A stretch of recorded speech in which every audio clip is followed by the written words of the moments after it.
The Netherlands were rebelling against their lord, Felipe II, the King of Spain. He had trampled on all the states' constitutions, used the cruel Inquisition to destroy the Protestants, and tried to establish absolute rule in the country.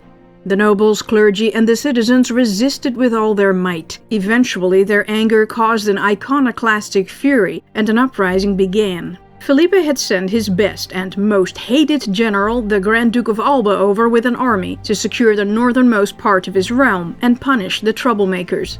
Alba established the Council of Troubles, which convicted and executed a lot of wealthy rebels.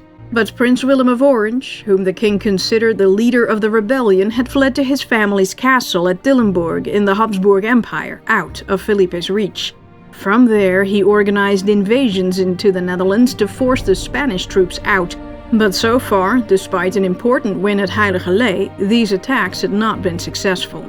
In August 1568, the prince officially declared war on General Alba, and now Willem of Orange invaded the Netherlands himself.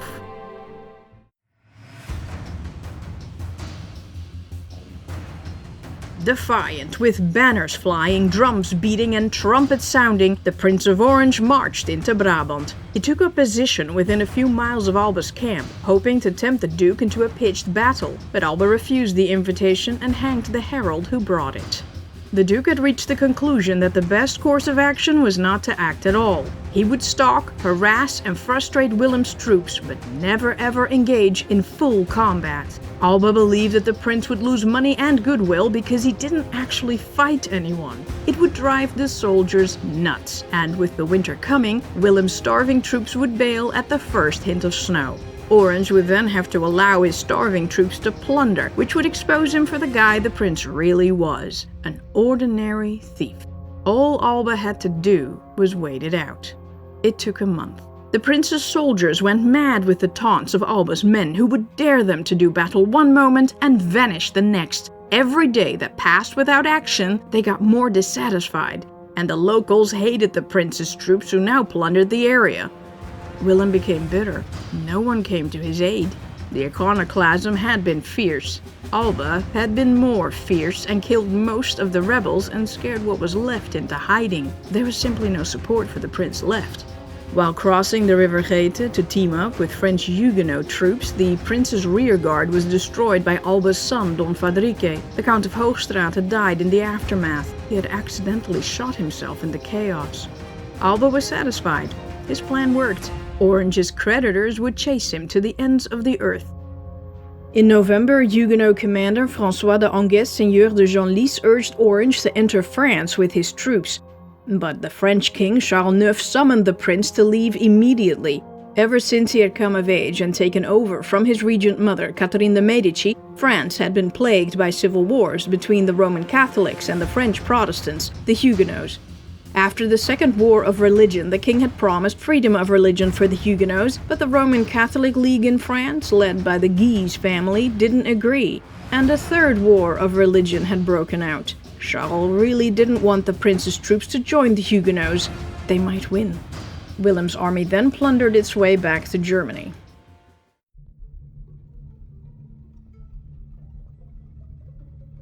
Maximilian II, the Habsburg Emperor, had heard about all the atrocities happening in the Netherlands. He sent his brother, Archduke Karl, to Spain to have a little chat with his dearest cousin. Felipe was not amused. The king didn't need to justify his actions to any man. His obedience was to God, who had given him the sacred mission to maintain the Catholic religion in his entire realm. The emperor's claim that all the imperial agreements gave him some say about how things were done in the Netherlands was wrong. A month later, Archduke Karl appeared in the court with a scathing rebuke, brilliantly obliterating every one of Felipe's objections. But the emperor had undermined his brother a few days before. Maximilian had had a change of heart. Willem's cause was obviously utterly lost, but more importantly, Felipe had asked him for his daughter's Anna's hand. To be a defender of the religious freedom was good. To be a father-in-law to the King of Spain and both the Indies was much more better. The emperor rushed the letter to Felipe, which was all like, "Yeah, dude, whatever, we're good. Just draw up a little something so I can show the electors that I did my job." Felipe did no such thing. But Maximilian altered the letter the king did send to shut everyone up, and everything was done and dusted as far as he was concerned. So, when's the wedding gonna be? Thus ended the emperor's support for the Dutch people.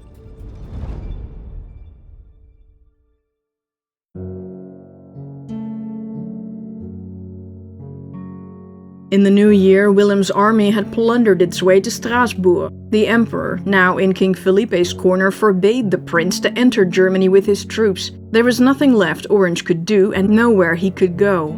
The soldiers demanded payment from the prince. He sold everything he had, including his cannons and his silverware, and paid off a few companies. The furious soldiers were still out for Willem's blood, so he and Lodewijk escaped by disguising themselves as merchants.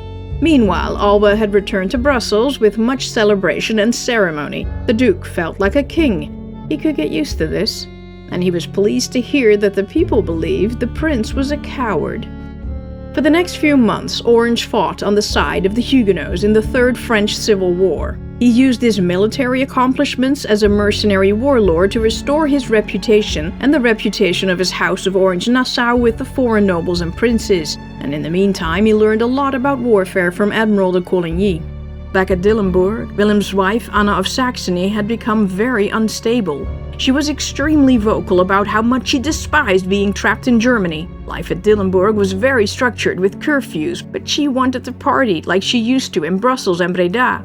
Anna also felt the family hated her and demeaned her. The Princess of Orange took her children Anna, Maurits and Emilia and moved to Köln. She asked her family for money, but they felt she had no reason to leave her husband and refused to pay. She went broke in no time, eventually begging Alba for money, claiming he had effectively made her a widow. He gave her nothing.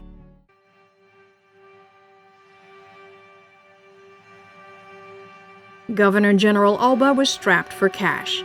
This was inevitable. His only source of income was the properties that the Blood Council confiscated from the rich rebels.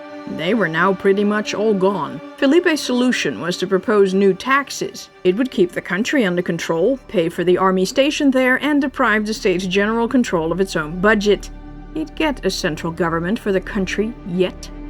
In March 1569, the Duke assembled the States General to put in the request on behalf of the king. He demanded that they agree to the 100th, 20th, and 10th penny tax, a one-time 1% tax on property, a permanent 5% tax on each sale of real estate, and a permanent 10% tax on all sold goods, to be paid by the seller. Now, the Dutch didn't like religious persecution, but they really didn't like anyone touching their money. And the Roman Catholics, who had so far stayed out of Alba's firing line, were like, "What was that?" And Alba was like, "Did I stutter?" The people went nuts. The 1% tax was hefty, but doable. Still, the other two taxes would destroy all trade and manufacturing, wipe out the middle class, tank the economy, and bankrupt the country. Viglius, Noircarmes, and Berlaymont begged Alba to reconsider, but he refused to budge. The taxes, which had actually been quite modern and progressive, had worked fine in his region back home. But that was an agricultural society, not a trade and manufacturing society like the Netherlands. After much violent debate, all the states appeared to buckle to Alba's threats. All states, except Utrecht. When Alba couldn't threaten them to comply, he brought the entire state before the Blood Council. On July 14, 1570, all inhabitants and magistrates were found guilty of heresy, rebellion, high treason, and dereliction of duty. All their laws and constitutions were suspended. All state property, tolls, rents, and other income were confiscated for the king, and they lost their vote in the States General. Don't worry, they'll get it back. Alba congratulated the king that now all his taxes were accepted, but he spoke too soon. One by one, the states withdrew their concessions. The agreement had been coerced through violence and misrepresentation. The Duke was forced to compromise. The states agreed to pay $2 million a year for the next 2 years. Then they would talk again. Had King Felipe been in the country, he could have forced the issue, but he wasn't, so he couldn't. The hatred for the Spanish king grew to unprecedented heights, and Alba felt it was time for that general pardon they'd been going on about for a while. Granvelle had urged the king to issue a pardon as well. The Duke's brutality had clearly overshot the mark. Everyone involved with the rebellion should be given mercy. Everyone, except the Prince of Orange, of course. The Duke received 4 different pardon letters from Madrid. He had to select one and destroy the other 3. Alba put up a stage in Brussels covered in red cloth, and he sat on a golden throne to address the crowd. He turned the reading of the pardon into a full-scale theater production. This is what he so proudly proclaimed. King Felipe, their lord, forgave everyone who had done nothing, but only if they got a full absolution from the Pope. This meant that they had to confess that they had done something wrong, and those who had done something wrong were not eligible for a pardon. But one clause stated if people did confess their crimes, their lord might pardon them. Maybe. We need to think about it. That's not a pardon, that's a trap to flush the rebels out. One person who did ask for the pardon was beheaded soon after, and after that, nobody took the bait. Everyone, except perhaps the most obedient and loyal Roman Catholics, was condemned again. The Dutch called this perdona Pandora, and people were hella mad. King Felipe was disappointed. He thought the pardon would silence the Dutch. Instead, they became a lot more vocal about stupid Alba and their stupid lord. Alba was confused. He had issued the most lenient of the 4 pardons that had been sent from Spain. Makes one wonder what was in the other 3.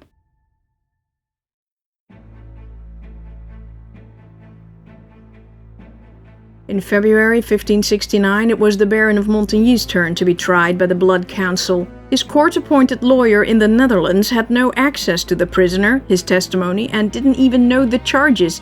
It was impossible to defend him. Nevertheless, on March 4, 1570, the Baron was found guilty of lèse-majesty and was sentenced to be beheaded and his head put on a stake, the same way his brother, the Count of Horne, had been executed.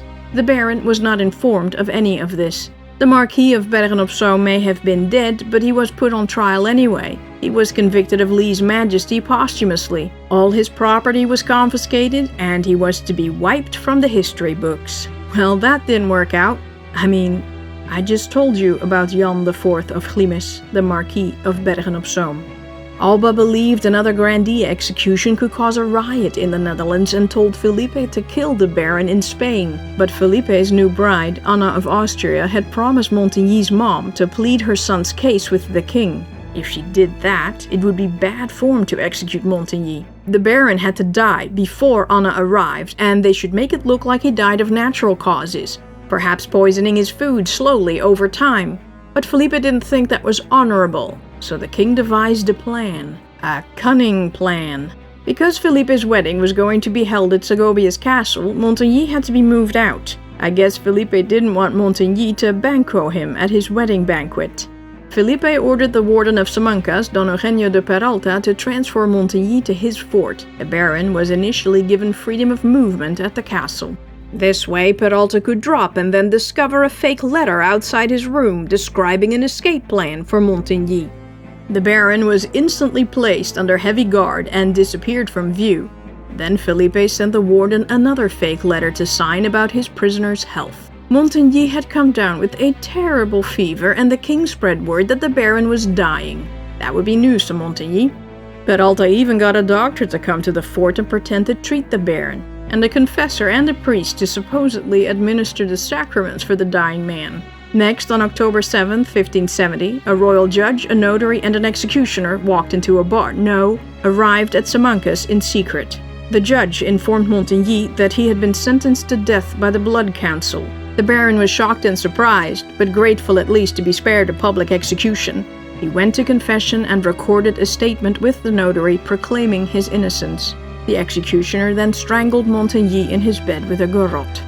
The trio left, all sworn to secrecy on pain of death. Now for the final phase of the deception.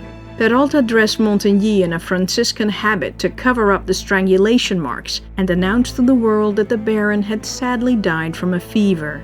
Aww. He was given a proper state funeral, all organized by Felipe, but expenses were spared. He was given the most minimal state funeral the king could get away with. By the time the king's bride arrived in Valladolid, Montigny was dead and buried. Felipe was so chuffed that the deception had worked that he wrote Alba all about it. That's how we now know what really happened to Floris de Montmorency, the Baron of Montigny.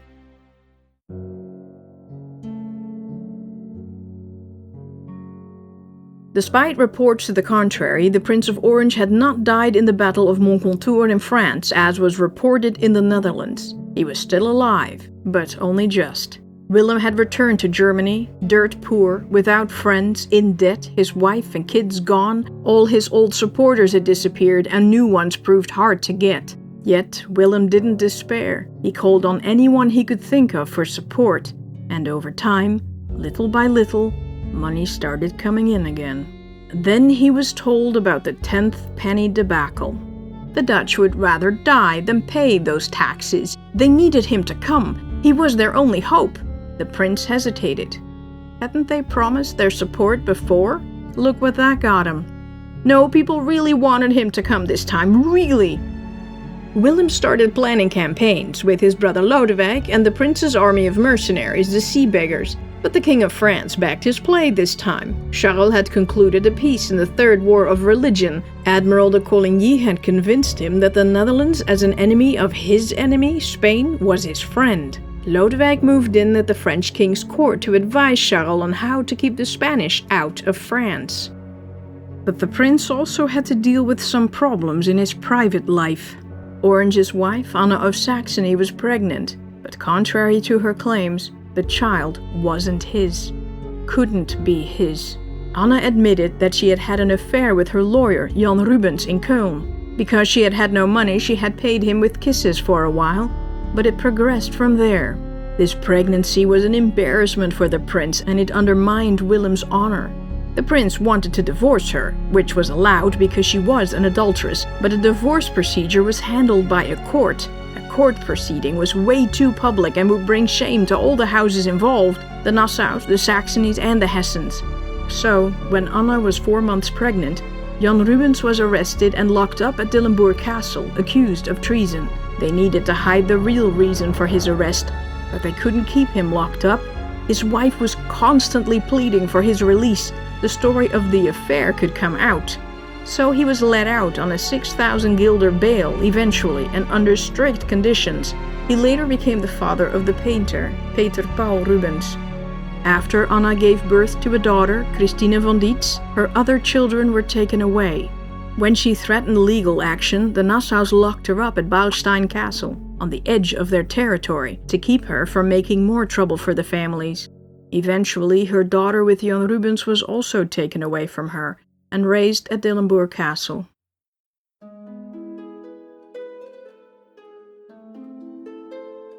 King Felipe's headaches were endless. 50 million people demanded a lot from their ruler. He had 1,000 things running through his head, and the papers on his desk kept piling up. Every day he had to approve some 40 office appointments, sign 2,000 letters, and decide what to do with unrests in the Indies and the Americas in Peru and Mexico. And in Spain, a Morisco's revolt had broken out in Granada, which he could not get under control because he didn't have enough troops. Moriscos were ethnic Muslims, whom the king had forced to convert to Roman Catholicism. These guys hadn't, really, and figured, what the Dutch can do, we can do better. And then there was that awful Dutch rebellion. Now, to make matters worse, Alva let the king know that he was done, and to send someone else to replace him. At first, Felipe wouldn't hear of it, but the Duke kept begging him to be dismissed. In a letter to Felipe, the Governor-General complained, "The hatred which the people bear me, because of the punishments which I was forced to inflict, although with all the moderation in the world, make all my efforts vain. A successor will meet more sympathy and prove more useful." Eventually, the king promised to send a new Governor-General to the Netherlands, Juan de la Cerda, Duke of Medinaceli. But first Alba had to handle the tax situation. The 2-year term on the previous agreement was up, but the states refused to even consider renewing it. Alba, beside himself with rage, decided to collect the 10th and 20th penny tax without the States General's approval. He posted his edict all over town and made it law. The cities who didn't comply would have to pay hefty fines. The whole country went nuts. People went on strike. Store owners simply refused to pay the sales tax. So, their solution? Sell nothing at all. They closed their stores, and it became impossible to buy bread, beer, or meat. On April 1st, 1572, the Duke decided he would hang over a dozen butchers and bakers in front of their closed stores the next day. That horrific spectacle should inspire everyone to get back to work. But that night, he got some alarming news, and he had to put that plan on hold indefinitely.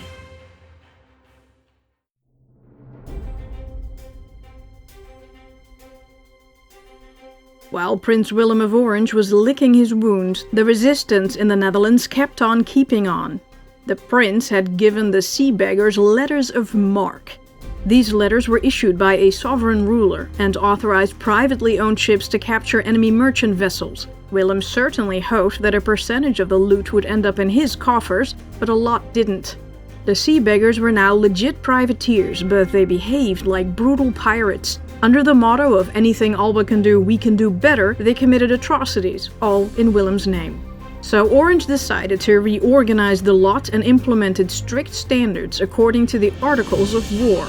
The beggar commanders had to be Dutch natives and without a criminal record. A minister had to be on board to keep the men Christian, and only Spanish ships could be attacked. The sea beggars said to Willem, "Yes, sir," but to each other, "We do what we want." After each brutal raid on Spanish-held towns and ships, the sea beggars retreated to the safety of the English shores. They were welcome there because they sold their loot in the harbors at reasonable prices. Then on March 1st, 1572, Queen Elizabeth I of England struck a deal with Alba concerning a long-standing maritime dispute between England and the Netherlands. In exchange for getting her a good deal, the Governor-General demanded that the Queen ban the sea beggars from her country. She did. The beggar fleet drifted around for a while, but the rebels were soon starving. The sea beggar commander, Willem de la Marck, Lord of Lumey, needed a safe harbor. The men tried for Enkhuizen, but the wind drifted them to the city of Den Briel. On April 1st, 1572, ferryman Jan Koppelstock was rowing passengers from Den Briel to Maassluis when he noticed the fleet anchored near the town. Passengers were freaking out at the sight of the infamous beggars. After Jan dropped them off, he rowed out to the fleet to get the 411. Koppelstock was let on board, because no one would be crazy enough to row toward a sea beggar ship unless they were supporters. Jan told Willem Blois van Treslong, a sea beggar commander and Den Briel native, that the Spanish soldiers had left the town. Alba had sent them to France's border because there were rumors that King Charles IX was plotting an invasion into the Low Countries with Willem of Orange and his brother Lodewijk. Lumey asked Jan to relay a message to the mayor. "In the name of Orange, open the gates, or we'll open them for you. You have 2 hours." The mayor Koekenbarker and the city council refused until Koppelstock warned them that there were 5,000 men out there. Then they ordered the evacuation of the town. In reality, there were about 400 sea beggars. The ultimatum passed. And around dinner time, Treslong charged the open south gate and drove the fleeing people back into town. Lumey set the closed north gate on fire, then battered it down with an old mast. The beggars conquered the city, plundered the churches, and dined like kings from the citizens' hastily abandoned dinner tables. When Alba heard about Den Briel, he said, "No es nada, no es nada. It's nothing, it's nothing." We don't know what he thought would happen when he told Queen Elizabeth to kick the beggars out of England, but he hadn't seen this one coming. The saying, op 1 april verloor Alba zijn bril, literally translates to, on April 1st, Alba lost his glasses. Glasses in Dutch is bril. It's a wordplay on Den Briel. There are many origin stories of April Fool's Day, but for the Dutch, this is it. Lumey exchanged the prince's flag on his ship with one depicting a pair of glasses. The joke started early. Alba sent in Maximilien de Hénon Liétard, Count of Boussu, the king's stadholder of Holland and Zeeland, to get the city back. A few days later, Bossu descended on Den with a massive force, but the town had been fortified. The people had also cut down all the trees around the city, leaving the soldiers without cover. The city architect Rogus Meeuwiszoon hacked open the Nieuwland sluice gate and flooded the land north of the city. It forced Bossu to the south gate, where the city's cannons were turned on them. Meanwhile, Treslong and his men rowed out to the Spanish ships that had delivered the troops, cut some adrift and set others on fire. The royal army, now caught between fire and water, panicked and retreated, some of them drowning in the rising waters. Lemay had no intention of holding the place and ordered Den to be burned down. Treslong convinced Lemay not to retreat like they usually did, but to keep the city as a base. That way, their men could have a grave in the fatherland, and so they stayed. Lodewijk and Willem were angry when they found out about this spontaneous action. The duo had indeed been planning a joint attack with King Charles and Admiral de Coligny, but now Lemay had jumped the gun and it threw a big wrench in their invasion plans. Willem prepared for a disaster.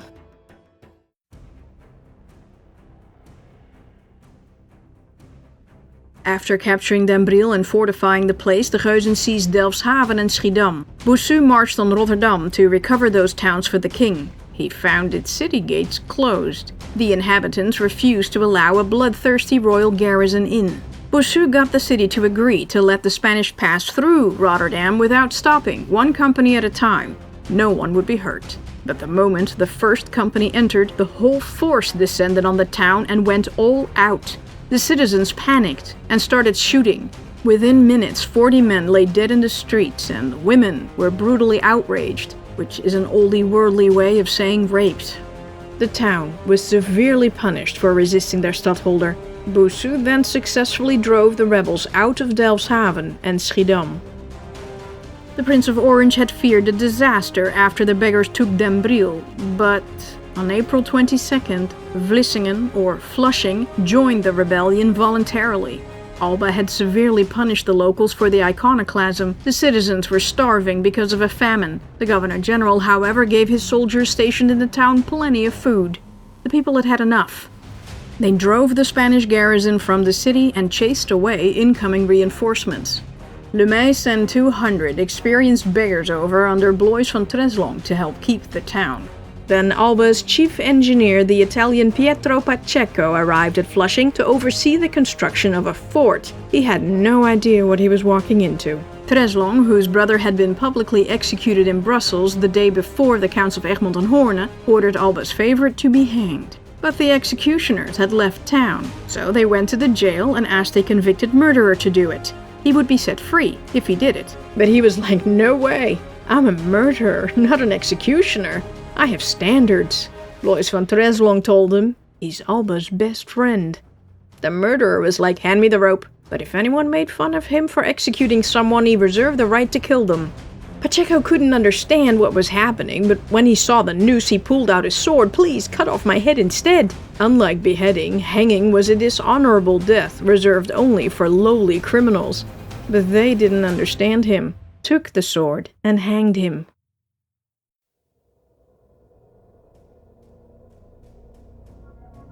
With Den and Flushing, the beggars controlled two major rivers and they prepared to move inland. Arnhemuiden, a little upriver, was next. Queen Elizabeth now sent 3,500 troops over to back up the rebels. Though she had blocked the sea beggars from her port, she worried that the Prince and Lodewijk were getting too chummy with France. England and France had never gotten along in history, ever, and she feared that such an alliance would destabilize Europe and become a threat to England. She had arrested the Roman Catholic Mary, Queen of Scots, after she fled to England because of her second husband Lord Darnley's death that she may or may not have been involved with. In France, the powerful and influential Roman Catholic Guise family were itching to break their kinswoman out of her English prison, kill Elizabeth, give Mary the English crown, and make England Roman Catholic again. France was bad, but France possibly taking over the Netherlands was worse. Willem was on a roll. The capture of Den despite being rash, had turned the tide of the rebellion. Orange started a pamphlet war against the Spanish, sensationalizing Alba's atrocities and posing himself as the savior. He was winning this war of images and words. Meanwhile, German commander Dietrich Sonoy swooped in and picked up many towns for the prince in northern Holland. The fisherman's town Enkhuizen had suffered severely from earlier seabagger attacks, but they blamed the king for it all. They switched to Willem's side when the shooting companies chose the seabagger side and took control of the city. Sonoy captured Medemblik, Alkmaar, Monnikendam and Hoorn next. Sometimes with tricks, sometimes with threats, and sometimes he just walked in.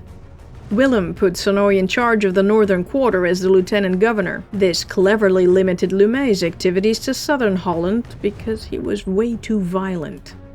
Orange opened up an eastern front. This was tricky because there were no seabaggers here, but his brother-in-law Willem van den Berg, married to the prince's younger sister Maria von Nassau, took charge in Gelderland. Though the man failed to take Nijmegen and Arnhem, he seized Zutphen, Doesburg and Deventer. Several major towns remained loyal to the king, however, like Den Haag, Delft and Amsterdam, where Alba had chased the rebels away, and the Roman Catholics were still large and in charge of the city governments. Meanwhile, the fleet of Juan de la Cerda, Duke of Medinaceli, Alba's long-awaited replacement as governor-general, arrived in Flushing. He brought reinforcements, supplies and cash. He didn't know the town had declared for the prince, and his fleet was instantly attacked by the seabeggars. Medinaceli barely made it to shore alive. The rest of the fleet was not so lucky. The beggars captured 1,000 men, most of the supplies, and a ton of cash. Alba told him that he didn't want the Duke to take over yet. If he left now, his reputation would tank. He was going to handle this according to his tried and true method: more terror. And the king let him.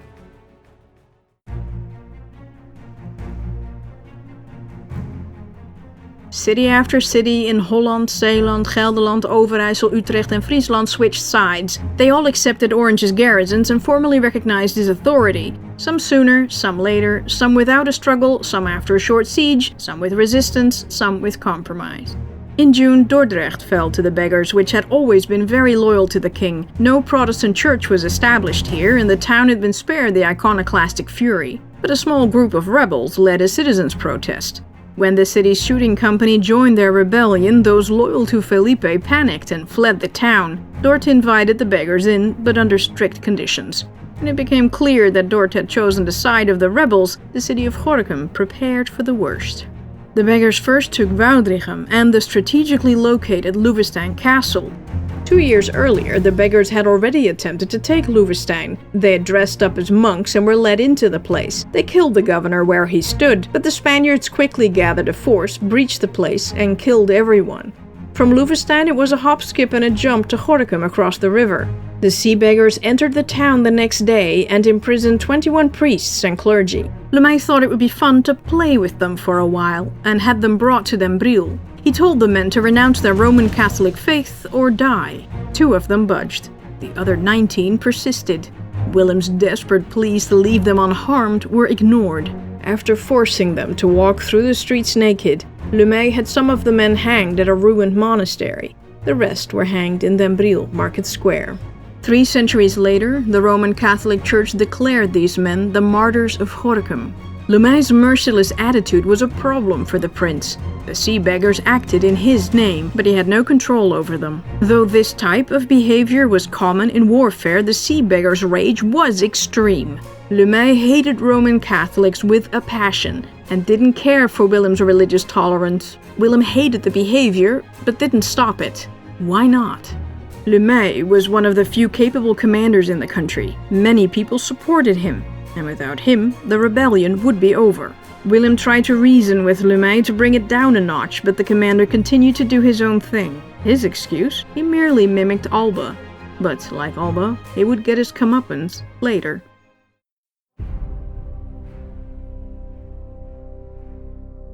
Nearly 2 months after the beggars jump-started their campaign, Count Lodewijk of Nassau invaded the Netherlands from the south. Willem's younger brother marched into Hainaut with a French army of 1,000 foot and 500 horse and captured Valenciennes. The Count then moved on Mons, a heavily fortified town, strategically placed between the French border and Brussels.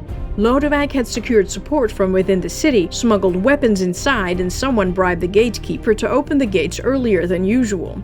The Count of Nassau and 50 men stormed into the city shouting, "The town is ours! The prince is coming! Down with the 10th penny! Down with the murderous Alba!" But they came under fire from the citizens and none of their backups inside the city showed themselves. The Count smelled a rat. As daybreak came, the situation got hairy. Lodewijk rode out of the city looking for his other troops. They'd gotten lost in the woods nearby. He ordered every horseman to take a foot soldier on their horse and raced back to Mons.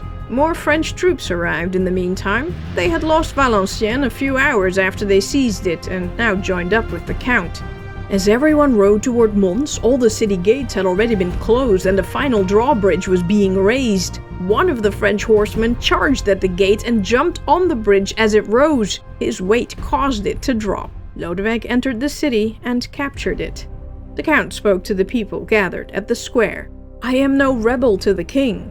Against the tyrant Alba alone I have taken up arms. 'Tis to protect you against his fury that I'm here." The city council didn't want to have anything to do with him, but the town's wealthy cloth merchants did. They gave the Count money for more soldiers. Lodewijk installed an independent government. The Roman Catholics were left alone, but Calvinist church services were now allowed in the town.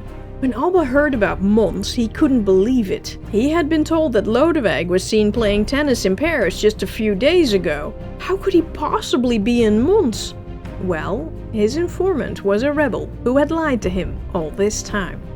The Duke freaked out. He was under attack in the north and the east, he'd lost important harbor towns in the west, and now there was an invasion from the south? He had nearly lost Valenciennes, and now Mons was in rebel hands, directly threatening Brussels. He ordered his son Don Fadrique to lay siege on the town with 4,000 men. Before the city was invested, Lodewijk asked his new buddy, King Charles, to send troops to break the siege. Charles sent Colonel General Genlis and 10,000 French soldiers to help. Despite Lodewijk's warnings to be extra careful, the French walked right into an ambush laid by the Spanish only 6 miles from Mons. There was a pro-Spanish league at the French court, and they had warned Don Fadrique that enemy troops were underway. They were mercilessly destroyed, not only by the Spanish soldiers, but also by local farmers who considered the French their arch enemies. Maestro de campo of the Sicily Tercios, Julian Romero, was shot with an arquebus, and he lost his arm. 'Tis but a scratch. Onward. Genlis was taken prisoner and died of natural causes 16 months later, or that's what Alba wanted people to believe. The Governor-General had pulled a Baron of Montigny and had the man strangled. In the end, only 100 French soldiers made it into Mons. King Charles was embarrassed that the French had failed so miserably. He quickly denied having ordered the attack in the first place and blamed Admiral de Coligny for forcing his hand.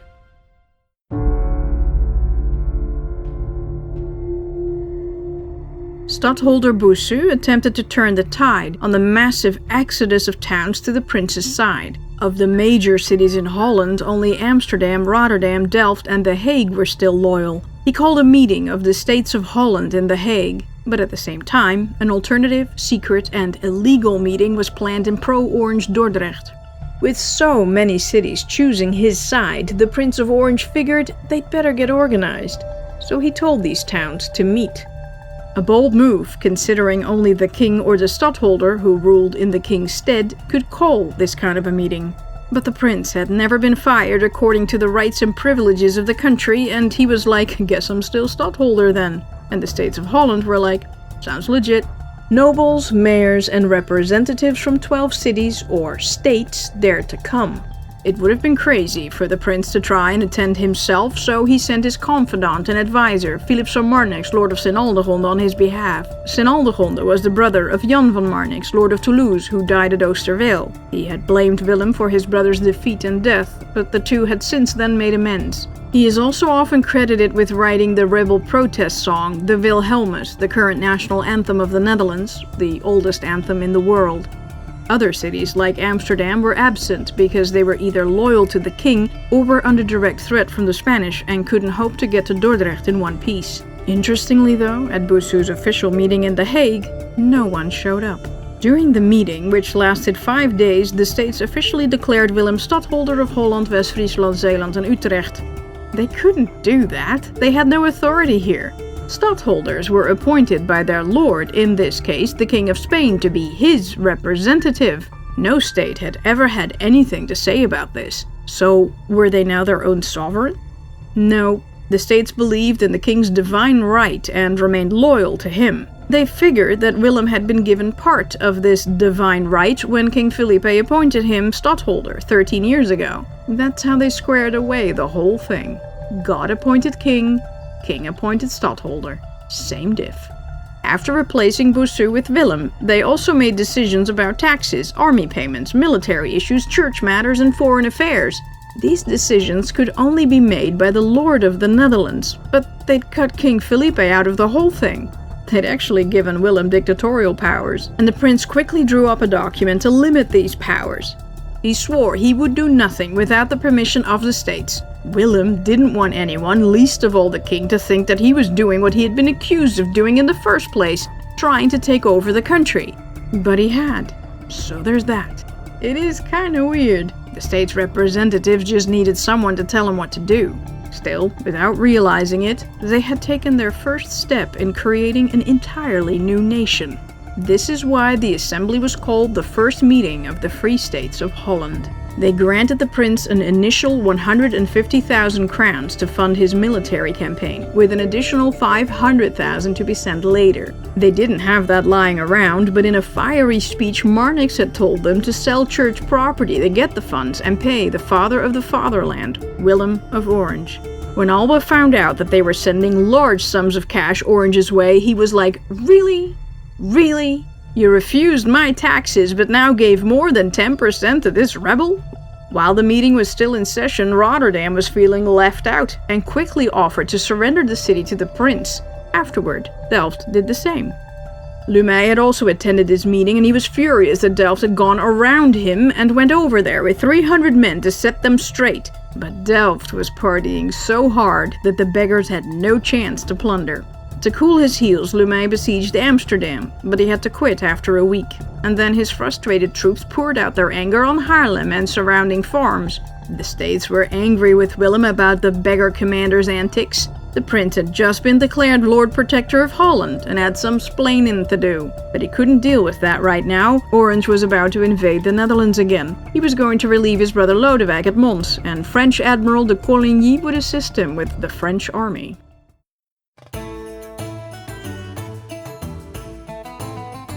But first, it was time for a wedding. During his time at the king's court in France, Lodewijk had convinced King Charles that if he wanted to resist Spain, he needed the Huguenots' support. The king's sister, Marguerite, was betrothed to the Huguenot Henri de Bourbon, King of Navarre, and to ensure the Roman Catholic Huguenot bond, it was high time they got married. Many of the most wealthy and prominent Protestants attended the wedding in Paris, a fiercely Roman Catholic town. The king's mom, Catherine de Medici, disapproved of the wedding. She feared that her son had come too much under the influence of de Coligny. She didn't trust him at all. The admiral had just survived an assassination attempt on his life, instigated either by the Guise family, Alba, or Catherine. We don't know. The Huguenots were really mad about this assassination attempt, and everyone feared another civil war. The king visited de Coligny on his sickbed, hoping to calm everyone down. It didn't. Catherine told her son to order the death of all Huguenot leaders, or else there would be another civil war. Charles gave in to his mom and said, "At least kill them all, so no one is left to blame me." That night, the mayor of Paris was ordered to hunt down the Huguenots and kill them all. He closed the gates, armed the Roman Catholic citizens, and they went all out. A group led by Henri de Lorraine, the Duke of Guise, dragged Admiral de Coligny from his bed, killed him, and threw his body out of a window. During the next 3 days, the French massacred 2,000 Protestants in Paris, despite the king's attempts to stop it. It became known as the St. Bartholomew's Day Massacre. But the killings didn't stop there. The killings soon spread to other towns, and in the end, a total of 20,000 Huguenots died. There's a red wedding for you.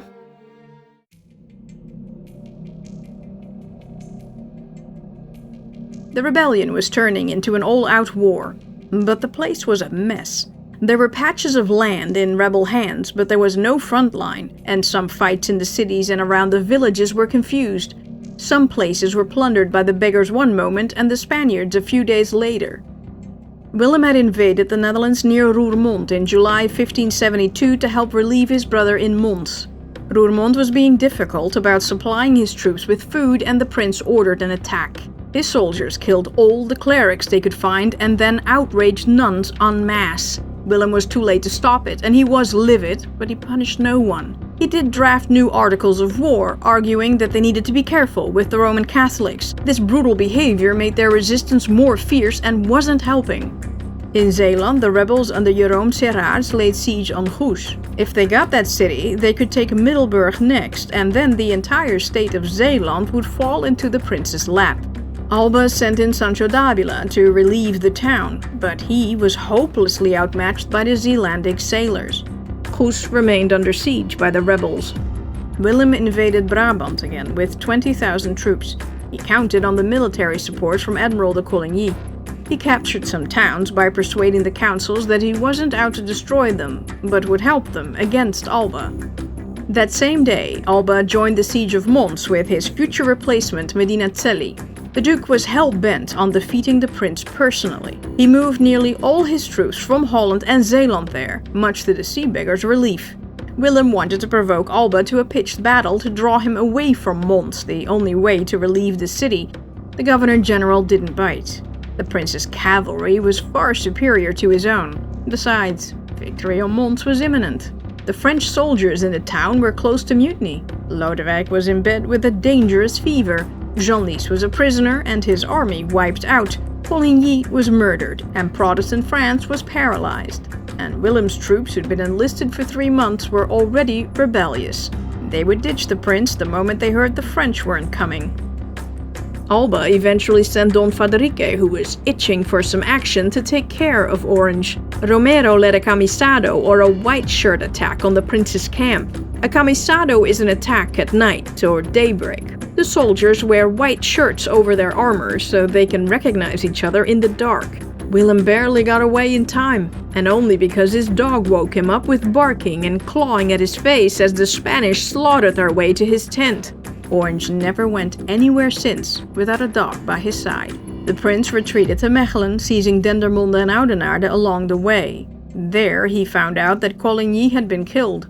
The Huguenots weren't coming. His campaign was a bust. Again. Willem told his brother to surrender Mons at the best terms he could get. Mons was so crucial to Alba that he made Lodewijk an offer he couldn't refuse. The Duke gave the town and its garrison the most honorable terms of surrender. He was even willing to keep Lodewijk, his men, and everyone in the city unharmed. We've heard this one before, in Valenciennes, with Philippe, Lord of Noircarmes. Lodewijk agreed, and after a 4-month siege, Mons was back in the king's hands. Lodewijk had to drag his sick body to the Spanish camp to meet the generals Medinaceli and Don Fadrique.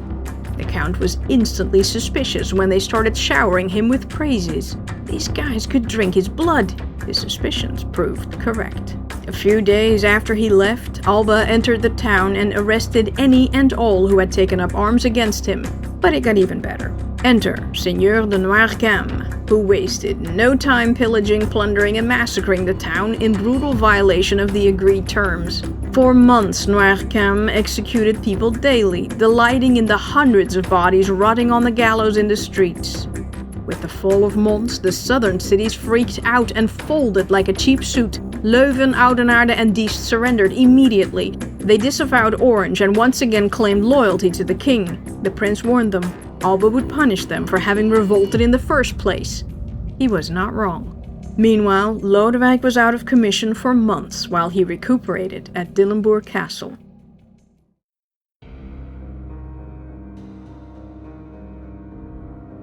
The prince was in a bad place. The St. Bartholomew's Day massacre had destroyed all his plans. His army refused to stay in the field any longer, and Willem couldn't pay them even if he wanted them to remain. So many cities, which just weeks ago had raised his standards, knelt before Alba, the moment he showed up. They had ditched Orange in a heartbeat. Willem decided to retreat to Holland, apart from Zeeland, the only state that stayed true to the course. Ayant délibéré de faire ilec ma sépulture. There I will make my sepulchre, he wrote Lodewijk. He was ready to share in Holland's fate and find his grave there. The prince disbanded his troops, crossed the Zuiderzee, and arrived in Enkhuizen with 70 horsemen, all that was left of his army of 20,000. Willem told his lieutenant governor, beggar commander Sonoy, to get his men in the area to behave and stop plundering. The people shouldn't hate them. He then went to the town's docks to talk to the workers there in Dutch. Next, the prince headed for Delft, visiting as many cities as he could along the way. In Haarlem, Willem gave his other lieutenant governor, beggar commander-in-chief Lumey, a talking to. He let him know in no uncertain terms that he had had enough. The massacres had to stop, and the prince demanded Lumey's absolute obedience in the name of Holland. Lumey piped down and decided to join Willem on his journey to Delft to raise his profile. But he got angry that people cheered on the prince and just ignored him. While in Delft, Lumey got bored and his beggars were getting restless. The city had to put sharpshooters on the wall. They had orders to shoot any of Lumey's men if they harassed the people entering and leaving the town. Then a little birdie told Lumey that a treasure was buried at the St. Agatha monastery. He forced its prior, 72-year-old Cornelis Muzius, to tell them where it was. When the poor men fled without telling him, Lumey caught up with the prior and eventually killed him. The treasure was never found. Orange was furious. Muzius was his friend, but he would deal with Lumey later because he and his beggars were about to be called to battle at last.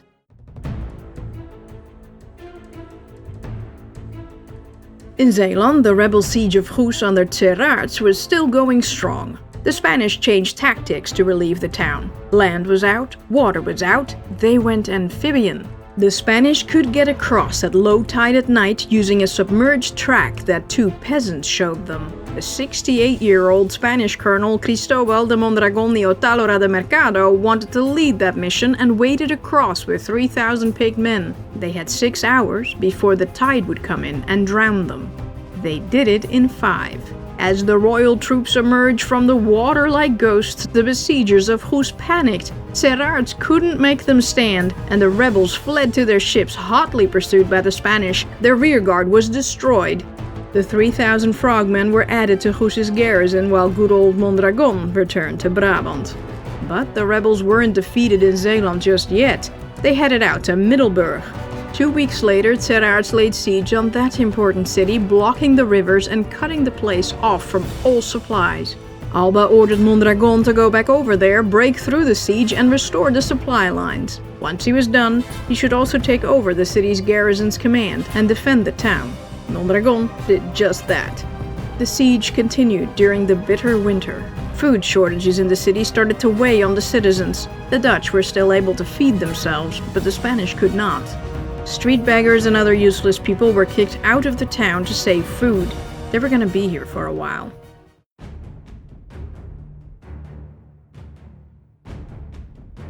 Most towns in the south had accepted Alba's new oath of loyalty. The cities in the north were swarming with former exiles, and the prince was there. No one could leave because they were locked in by the royal troops on all sides. They vowed to fight Alba tooth and nail, but in the south there was no one to lead the rebellion anymore. The Duke decided to make the city of Mechelen an example for all. His troops hadn't been paid, and Alba figured he'd give his men free rein. Don Fadrique demanded the city to surrender, but he was shot at by the garrison, who, after they realized what they had done, got scared and ran, leaving the town defenseless. People huddled together in the church and prayed to be spared any harm, but the royal soldiers were already climbing the walls and forcing the gates open. Let the pillaging, plundering, and outraging commence. And massacre. Did I forget massacre? Yeah, massacre. Would it surprise you to know Noircarmes was also here? It was the iconoclastic fury all over again. Destruction everywhere, in every church, in every house, be they Protestant or Roman Catholic. Except during the Protestant fury, the destroyers had left everything behind. These guys took everything and more. After 3 days, it was finally over. This wasn't the end, of course. Oh no. Next up was Zutphen, which had chosen the prince's side. They sorta resisted Alba a little bit, and for that, they were punished mercilessly. On November 14, 1572, Alba sent his son orders to leave no man alive and burn every house to the ground. Don Fadrique took it literally, entered Zutphen, and without warning, killed the entire garrison. The citizens were next. Some were stabbed in the streets, some were hanged from trees, some were stripped naked and sent to freeze to death in the snow-covered fields. When the poor little soldiers got tired from all the massacring, they tied 500 people back to back in pairs, hacked open the ice on the IJssel, and threw them in the river to drown. All the houses were turned inside out, looking for people to kill, and women were outraged en masse, of course. The horror lasted 4 long days. In the meantime, Willem van den Berg, Orange's brother-in-law, fled dishonorably from the cities he held for the prince in Gelderland and Overijssel. He left his very pregnant wife, Maria of Nassau, disguised as a peasant girl in some random village. The cities he abandoned didn't know how fast to return to the rule of the Spanish king. Caspar de Robles, the king's stadholder for Friesland and Groningen, defeated 6,000 rebels in Friesland. Bolsward, Snake and Franeker immediately surrendered. The state went right back to Felipe. Only Holland and Zeeland held out. But they were next on Alba's list.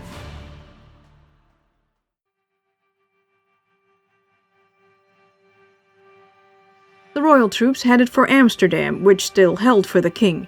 Underway, the soldiers did a quick check on Naarden, which hadn't formally submitted. The prince's garrison was like, "Come on in," but the citizens were like, "No way, Jose," or Fadrique.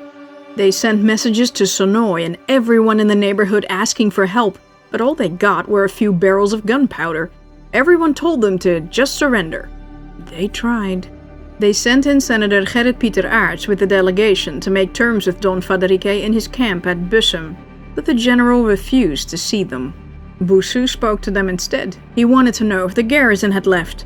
Aerts told him yes. The others told him no. Bossu broke off the talk, sent Aerts home, and told him to send another delegation. The senator warned the people that the royal forces were too great and the city had no means to withstand a siege. To spare Naarden, they had to beg for mercy. Another delegation was sent out to parley with the Spanish. Halfway to Bussum, they ran into Romero, who asked where they were headed, to negotiate with Don Fadrique. Romero told them he had full power of attorney and could parley with them instead. The Naarden delegation promised to open the gates for Don Fadrique in exchange for the city and citizens being spared. Romero agreed, though about 100 or 200 men could go into the city and plunder as much as they could carry. All Naarden citizens and soldiers had to swear an oath to the king and no one would be harmed. They shook on it 3 times. Wait a minute, we've heard this one before. I think we know how this ends. On December 2nd, Romero and 28 soldiers entered the city. 400 men followed soon after. That's already more than double the amount agreed upon. An hour later, after his men had enjoyed a festive meal prepared by the town's women, Romero told everyone to gather in the town hall unarmed. They had to take the new oath. Those who believed the Spaniards at their word went. Others hid. A nervous priest appeared in the doorway of the hall, which was also a church. "Everyone should prepare themselves to die," he said. A trumpet sounded the charge. The soldiers shrieked loudly, stormed into the church, and slaughtered the 400 gathered there, plus the 300 waiting outside. The royal troops burned the place to the ground, but were hungry for more. They scoured the streets looking for prey and set fire to the houses they plundered to drive people out of their hiding places. Those who emerged from the flames were put to death. Romero's men raided, stripped, and piled the bodies into heaps. They took no quarter. Men were murdered, women were outraged. Some citizens went to the church tower to sound the fire alarm, unaware that the fires had been deliberately started. Drunk Spaniards made fun of them. "Here, they're signaling the Prince of Orange to come help them." About 100 citizens tried to escape through the snow into the open country. They were overtaken, stripped naked, and hung from the trees by their feet to freeze to death. 20 wealthy people endured severe torture, but they were able to buy their freedom. The next day, at 2 o'clock in the afternoon, Bossu and Don Fadrique entered the city that was falling apart all around them. They didn't even blink at the atrocities. Don Fadrique ordered that no one was to be buried, and the town was razed to the ground. Alba praised God for his beautiful work on the city of Naarden, which was basically wiped from the face of the earth for a while. Felipe praised Alba for having such a formidable son. Years later, Naarden was rebuilt with impressive fortifications. They are among the best preserved in the country and can still be visited today. In World War II, the city was used as a field marker for English bombers on their way to Germany. The capture of Naarden would have been the perfect time to show mercy. Alba could have shown the other towns that he could be trusted at his word, that the Governor-General could be mild and forgiving. It would have persuaded the other cities to quietly surrender and give up. But this attack on Naarden proved it once and for all. Once the royal army showed up at your gates, you were dead. They didn't keep their promises, and they didn't follow the Articles of War.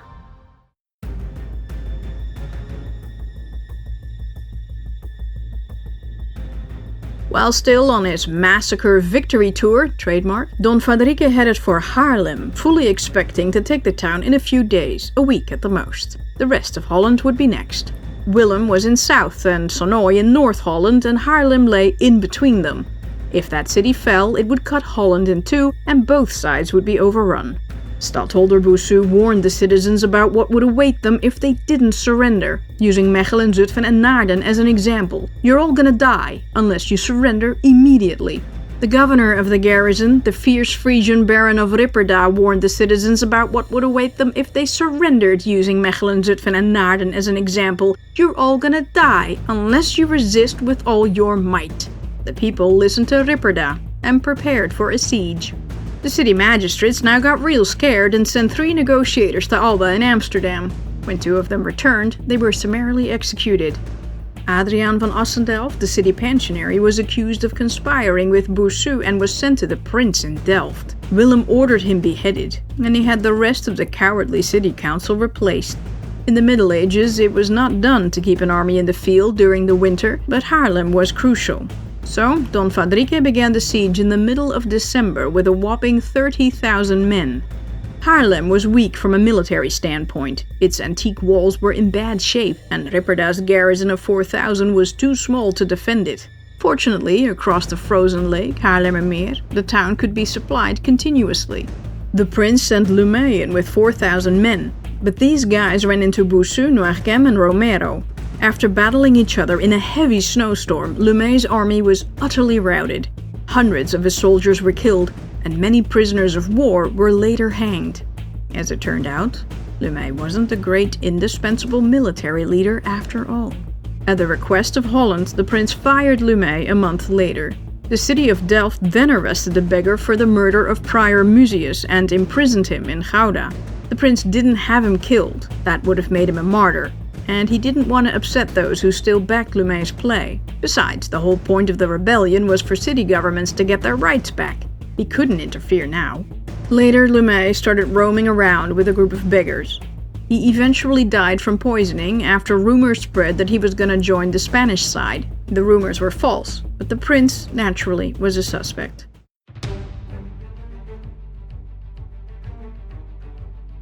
On December 18, 1572, Don Fadrique let loose the cannons on the city walls. Cannonballs flew into the town, scaring many but hurting few. The Spanish shouted at them, "You don't want to surrender yet? It's only gonna get better." One gate collapsed, another came under fire, but every man, woman and child in the town carried dirt, bags of sand and wood to patch up the breaches. The Spanish had never seen anything like it. Don Fadrique now ordered the assault. After a brief prayer, the soldiers in the town got ready. The church bells sounded the alarm as Romero advanced at 1 o'clock in the afternoon. The royal troops shouted "Victory! Victory!" over and over again. But the citizens weren't ready to surrender and swarmed the walls. Apart from the usual swords and muskets, they defended themselves by pelting the besiegers with whatever they could get their hands on.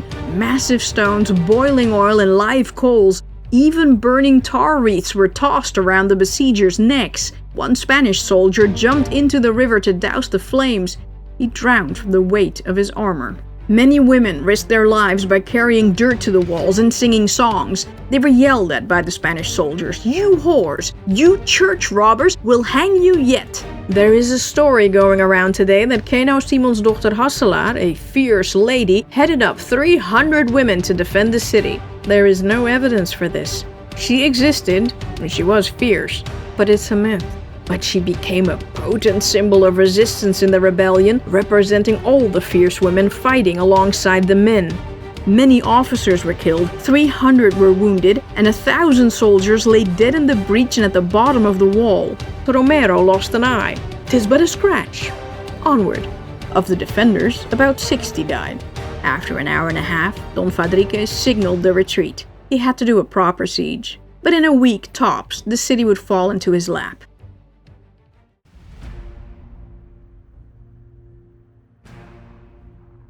The defenders taunted the Spaniards repeatedly, mocking their supposed strength by singing insulting songs. The Spanish responded by throwing 2 loaves of white bread into the town, telling the soldiers that they should eat a good meal. It would be their last. They threw the bread back over the wall, shouting they had no need for them yet.